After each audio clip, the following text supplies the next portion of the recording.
จิตยังตึง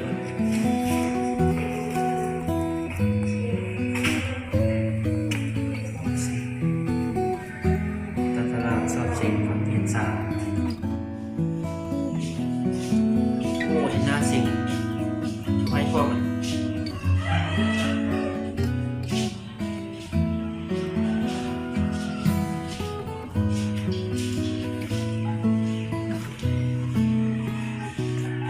ฮัลโหล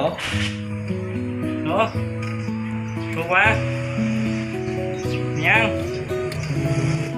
เพราะอาทิตย์หน้ารู้อีกเช่นเหรอเนี่ยเป็นบ้างคะแนนให้รู้ไปเด้ออ๋อคะแนนเหรออาจารย์ได้ อ๋ออาจารย์ไม่มาก อาจารย์ไม่มาเหรอโอ้เช้าพอนี่เช้าพอลงฮะเลยมูเป็นยังคนกันเองเดี๋ยวตอนแรกพอเข้าไปเลยเอาเลยแหละไปเชียวอะไรจะได้อีกอ๋ออยู่โต๊ะเนี่ยมีตังนี่นั่งเลยโอ้เป็นยังเห็นจะบอกเจ้านี่บ่แม่นครั้งแรกที่พ่อแม่นักเรียนมาพบปะนำข้าพเจ้าและการมาของแต่ละคนก็แตกต่างกันออกไปปกติแล้วถ้าหากว่าเห็นพ่อแม่นักเรียนมาก็มักจะเห็นนักเรียนติดตามมานำแต่ว่าครั้งนี้พัดมีแต่พ่อของนักเรียนมาเพียงคนเดียวหรือว่าเป็นเพราะเราเป็นหมู่กันกับข้าพเจ้าในสมัยที่ยังเรียนนำกันบ่ผิดหวังพ่อของนักเรียนผู้นี้ก็มาเบิ่งคะแนนคือกันกับพ่อแม่นักเรียนคนอื่นๆสนทนากันเรื่องคะแนนลูกชายบ่พอข่าวแล้วก็มีบางสิ่งบางอย่างอยู่ในถุงเสื้อจกออกมาแล้วบอกว่านี่คือน้ำใจเล็กๆน้อยๆจากเฮาเด้อค่อยฮู้ทันทีว่านั้นแม่นหยังโถอันนี้ระเบาะค่าน้ำค่าไฟค่าห้องข่อยปาดคันใดอันนี้มาจ่ายนี่คือสิบ่หมดฮอด2นี่ดอก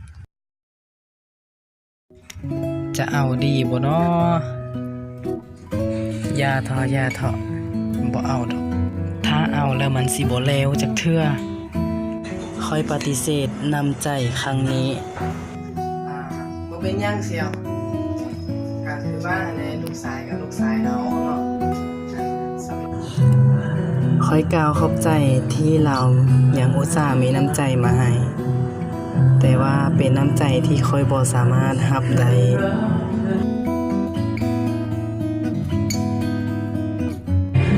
พร้อมกับบอกให้เอาเงินจำนวนนี้ไปซื้ออุปกรณ์การเรียนให้ท้าอ้วนจะเป็นการดีกว่าคือลูกผู้เลี้ยงแต่นี่ก็เป็นส่วนหนึ่งเป็นทางการเฮียงหรือว่าเป็นตามมาไอ้ตัวเบิ่งฟาดมันเลยฟาดคือลูกเฮาคือลูกตัวอ๋อได้แล้วอันเฮาก็พ่อแม่นักเรียนผู้เป็นเสี่ยวของคอยผู้นี้พยายามจะอ้อนคอยให้คอยรับ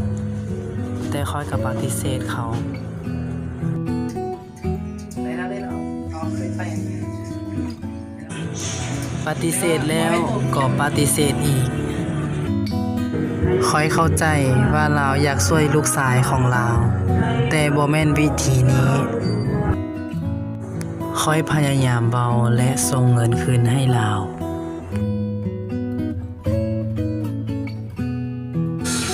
ในที่สุดเราก็เก็บเงินของเราเอาไว้กินข้าวแล้วอ่ะยังไปให้กินข้าวกันไหมเขาปิดคอมกันแล้วว่าสิไปกินข้าวนี่เป็นเพียงหนึ่งกรณีตัวอย่างเท่านั้นยังมีอีกหลายรูปหลายแบบที่ผู้ปกครองหรือพี่น้องของนักเรียนพยายามที่จะมาในรูปแบบของการขอคะแนนนำครูอาจารย์ผู้สิทธิ์สอนแต่ถึงอย่างใดก็ตามความเป็นครูยังคงมีเกียรติเสมอถ้าหากว่าพวกเรารักษาจรรยาบรรณของตัวเองให้ได้คือบ่รับสินบน